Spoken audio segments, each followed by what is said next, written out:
This is just to demonstrate their individual properties. I didn't mention the CYP interactions earlier, but here I want to highlight.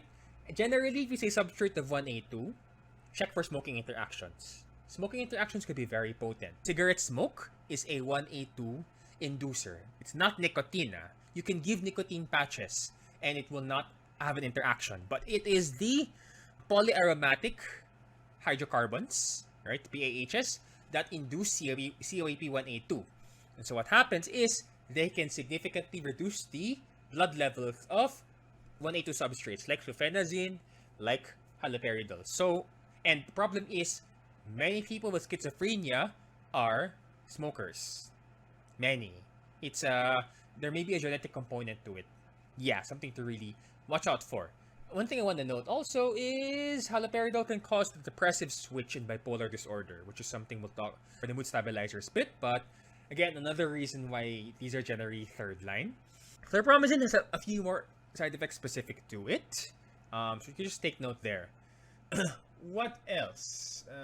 Oh yeah, so again, 2D6 inhibitor, chlorpromazine, so that issue with tamoxifen there. Storage is here only because, again, there are so many clinicians who got the wrong idea that, oh, antipsychotic, ew, gotta put them all in the fridge because they're also special. No. Unless you're like parenteral. So for instance, look here. Actually, no, even like the depot injections like fluphenazine, this is fluphenazine decanoate, it doesn't really say store in fridge. This kind of messing. It doesn't really say store in fridge. It just says controlled room temperature. So it's not even that all injectables need to be put in the fridge. Again, just check the label. Really, just check the label. So that's why some clinicians are actually hesitant to use these meds because they think these meds have special storage conditions. Not all of them do. So again, just gotta check the label, right? And of course, check the dosage form you're using. Speaking of injectables, we have two here actually in the Philippines. First generation so-called antipsychotics. That would be fluphenazine decanoate and Flupentixol decanoate. You can tell they're long-acting depot injectables because they're conjugated to fatty acids, in this case, decanoates. And the nice thing about them, because they are conjugated, is that in terms of their kinetics, when they are administered, they are deposited into the muscle, intramuscular injection, and they slowly release, from the site of injection, which is great because in terms of frequency of administration, especially for these two, you only need to give them like every 2 to 4 weeks. So for example, for fluphenazine decanoate, you only need to give it like every month at longest, and that means you don't have to worry about taking a pill every day. You don't have to go out and commute, go to your drugstore and buy meds depending on how much you can afford, like every week, every 2 weeks, because you only have to remember your appointment every month. So depending on the frequency you buy, you could even save up on indirect costs. And given that this only costs 100 pesos-ish per vial. I asked a hospital pharmacist about this. 100 pesos per vial. Imagine that for monthly administration. So little wonder it's very popular in the community. And this is also the reason that it is long-acting injectables in general are great for adherence. If there are issues with adherence, which is one of the biggest reasons for relapse. So this is where long-acting injectables really come in handy. And if we've seen the observational studies, these are not only associated with adherence, but also improved physical. In addition to mental health outcomes, there are also improvements in physical health outcomes such as cardiovascular mortality. So, for example, fluphenazine decanoate was associated with a decrease in cardiovascular mortality.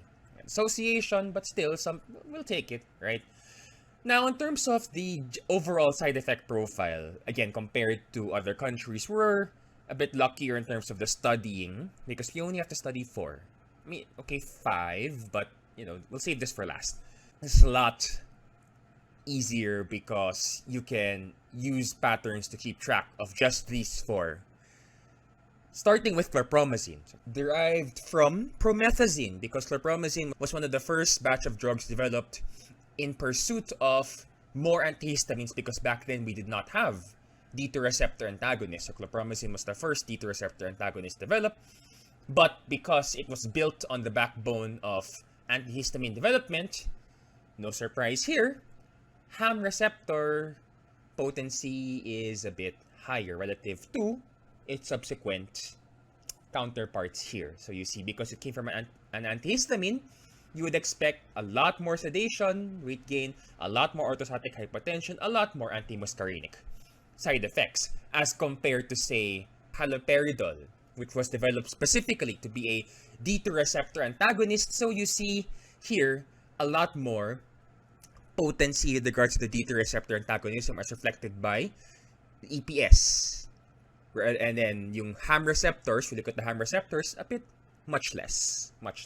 And then, likewise with the other antipsychotics here, less ham, but more EPS. Relative to, say, chlorpromazine, a bit less, just a bit less. There's still enough D2 antagonism that you would experience significant EPS. There was a story that someone who took chlorpromazine complained they ended up getting knocked out for more than 12 hours. Was it 16 hours? I don't know if it was accurate, but yeah, that's how potent it can be.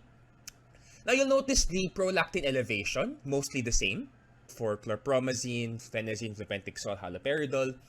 The hypothesis is maybe the D2 receptors in the anterior pituitary are a bit more sensitive, so just a bit of blockade and you have that much prolactin elevation already. Maybe. So that's why you only see changes with EPS, but with prolactin elevation all consistently 30+.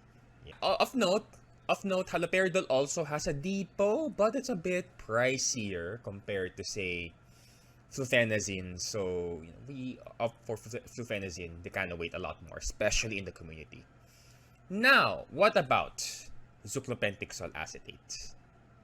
It is an injectable, yeah, but it's not like the immediate release injectables. Haloperidol has an immediate release injectable, or the ones that you would use in rapid tranquilization, or it's not like the depot injections like the decanoates, for instance. This one has a rather niche use in that while it is parenteral and it is not a depot, its onset of action is not at all rapid. In fact, it takes a while to work. So Zuclopentixol is not something you would use for rapid tranquilization or, say, acute agitation. No, you would not use it for that. Instead, because its duration of action when it starts working is up to, say, 3 days. It's not a depot, but compared to like immediate release injectables, it stays a while. So its role would be during that period of time while it works, you can reduce the amount of medications you would administer, whether oral or immediate release injectables. You could reduce the number of meds you would use during rapid tranquilization for acute agitation because this thing stays for like 3 days. But because it takes a while to work, you don't use it for the acute agitation itself. You just use it to reduce the number of meds you would be using for those 3 days, right? Like I said from the start, yeah, I could go through all of this, but what's the point? First of all, again, we only have five in the market, right? Why? Right? And number two, if we're talking about classification by chemical structure, that's not a pharmacology thing. That's an organic medicinal chemistry thing, org meds, or however it's abbreviated for you. So again, what's the point? We're just gonna skip that. That's not important. If it's important for your exam or quiz or test or whatever, fine, then I guess you have to study it. But honestly, as a practicing clinician, I find this is absolutely irrelevant to pharmacology. I don't know why we're teaching this, really.